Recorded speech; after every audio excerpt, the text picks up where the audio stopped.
नमस्कार, मी राज आणि शेतीराज यूट्यूब चॅनलमध्ये आपलं स्वागत आहे.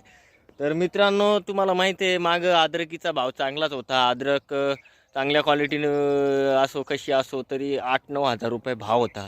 8-9 हजाराहून ती आता जवळपास 2-4 महिन्यामध्ये डायरेक्ट आता 18-1900 रुपयावर आलेली आहे. तर खूप मोठं अवकाळा चालू आहे शेतकऱ्यांच्या असं म्हणलं तर चालेल. कारण अद्रक असं पीक आहे आमच्याकडे की ते शेतकऱ्यांना भरपूर असं चांगलं काही करून टाकतं. तुम्ही माझ्या पाठीमागं पाहत असाल ही पूर्ण अद्रक आहे. आता मक्का त्याच्यामध्ये टाकली म्हणून ठीक आहे, नाहीतर खूप अवघड झालं असतं. कारण कसं नुसतं अद्रकीच्या भरोश्यावर थांबून जमणार नसतं. त्याच्यामध्ये आपण आंतरपीक म्हणून आपण त्याच्यामध्ये मक्का टाकलेली हे तुम्ही बाजूला पाहू शकता. आता ही मक्का पूर्ण कापलेली पण आहे आणि अशा प्रकारे हे असं आहे हाल आहे. 9,000 रुपये कुठे गेले आणि आता 18-1900 रुपये मागून राहिले. कारण त्याला खर्च मला होईल जवळपास 1 बिघा अद्रक आहे. एका बिघा अद्रकीला मला 50,000 रुपये तेच लागले. 50 ते 60,000 रुपये ते लागले. 50,000 रुपये व्यतिरिक्त खर्च लागला आणि मिनिमम असा 1,20,000 रुपये टोटल खर्च आहे सगळा.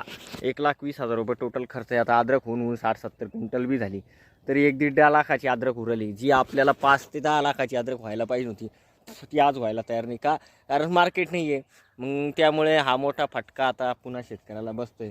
त्यामुळे आपली अद्रकचं कशी आहे त्याच्यामुळे आपण त्याच्यामधलं जे तण आहे जे तण आहे ते तणसुद्धा आपण काढलेलं नाही आहे. तुम्हाला प्रत्यक्षात कॅमेरामध्ये दिसत असेल हे जे काँग्रेस आहे त्याच्यामध्ये राजगिरा आहे, असे रानटी राजगिरा आहे, हे याच्यात सगळं गवत आता उगू दिलं मी.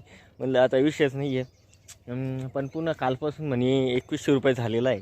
पण मला तर वाटलं पाहिजे की लवकरात लवकर अद्रकीचा भाव वाढावा. केलं काय झालं काय, अशी गणपती येते म्हणते ना, करायला गेला मारुती झाला गणपती, असं काहीतरी म्हण आहे. पण आता अशी भानगड झालेली आहे. आता याच्यात आपण भरोसे 1,20,000 रुपये इन्व्हेस्टमेंट केली, जास्त केली असं मी तुम्हाला ना कळत सांगतोय फक्त, बाकी काहीच नाही. पण याच्यामध्ये मक्का चांगली आलेली आहे. तुम्हाला कॅमेरामध्ये दिसतच असेल मक्का कशी आलेली आहे. अशा प्रकारे मक्का पण चांगली आलेली आहे.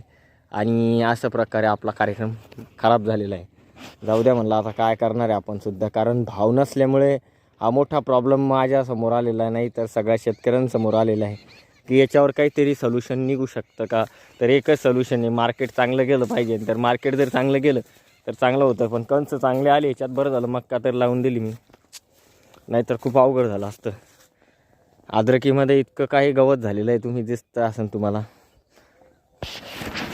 चला, तर हा व्हिडिओ कसा वाटला कसा नाही नक्की कमेंटमध्ये कळवा. नवीन आला असेल तर लाईक आणि कमेंट आणि सबस्क्राईब करायला मात्र विसरू नका. असेच नवनवीन व्हिडिओ आणि ब्लॉग आमच्या चॅनलवर मिळतील. मी राज आपलं रजा घेतो, तोपर्यंत भेटूया नव्या व्हिडिओमध्ये. जय हिंद.